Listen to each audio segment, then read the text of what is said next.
In another studio, Tony Award-winning set and costume designer John Napier is doing his best to create costumes that reflect the evil nature of the Dark Planet, but which also allow for the flexibility of movement necessary for the complex dance routines.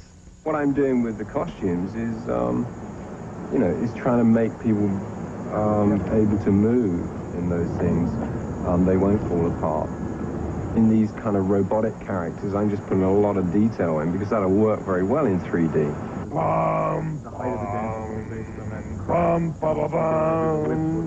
Music makes it scary.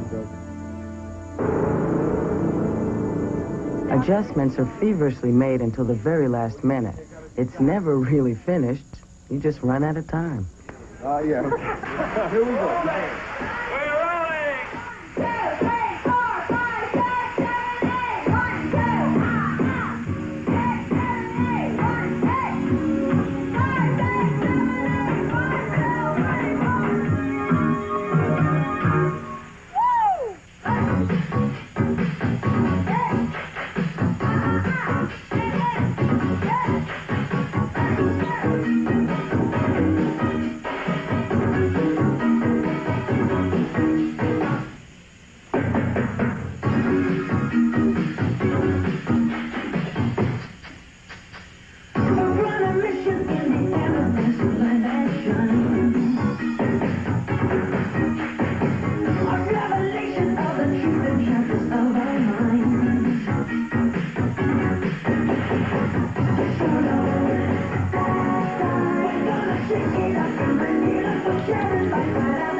And just when you thought the world was safe for rock and roll, the Witch Queen unleashes her most ferocious fighters, the Niche Warriors. And because they're using real whips, the Niche Warriors are almost more dangerous off-screen than on. The other guy over Michael's head. For the fight between Captain EO and the Niche Warriors, Michael will have to make a series of quick movements with the whip cracking only inches from his face. So more than simple choreography is needed. Even a small mistake could have very serious consequences. Michael and Short. In this instance, choreography becomes more like precision stunt coordination, with the safety of Michael and the dancers having priority. But in spite of all the precautions, Michael had a very close call.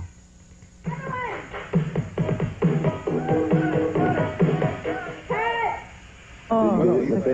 Yeah, it's okay now. The scene continued to be a problem. First, one of the warriors' helmets fell off.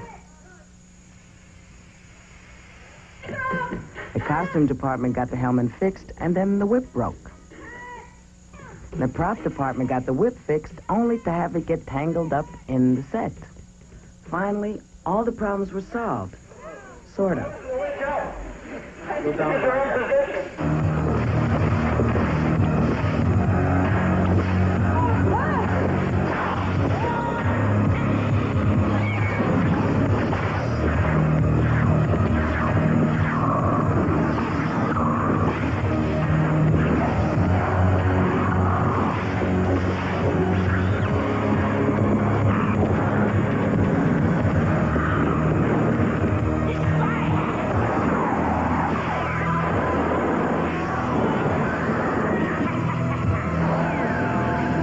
It might appear that Captain EO has run out of tricks. But you know Francis and George wouldn't leave him hanging like this. Trust me, I won't tell you how, but EO does get out of it.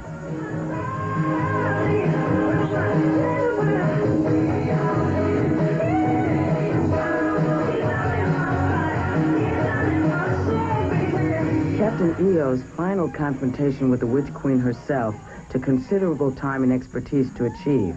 Here, Michael is being raised up on a crane so EO can fight the Witch Queen face to face. In order to shoot a different angle of EO flying up to the Queen, Michael found himself immersed in plaster, so a perfectly contoured and therefore invisible body harness could be created for him. Michael, can you put your arm forward and kind of high, as high as you can? Can you think you could hold that for a while? Okay. I mean, if we're doing a shot, is that yeah. enough to... Uh-huh. But I have to admit, it looks realistic in the finished movie because you can't see the crane, you can't see the cables, and you can't see the harness. And it does appear that Captain EO is flying.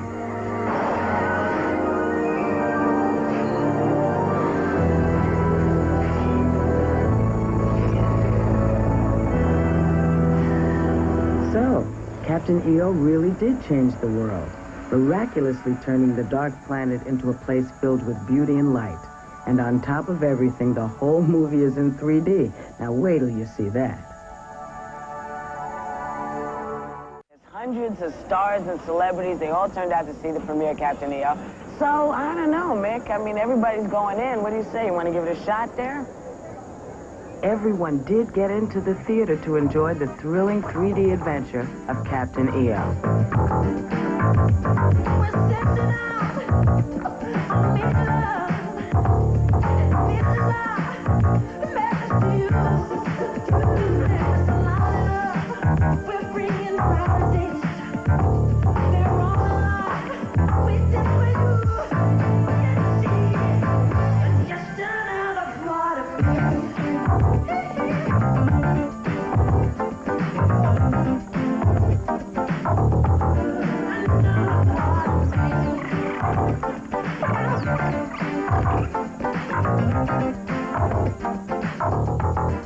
I'm not dancing off because that's not my forte. Jackson dances, Goldberg swings.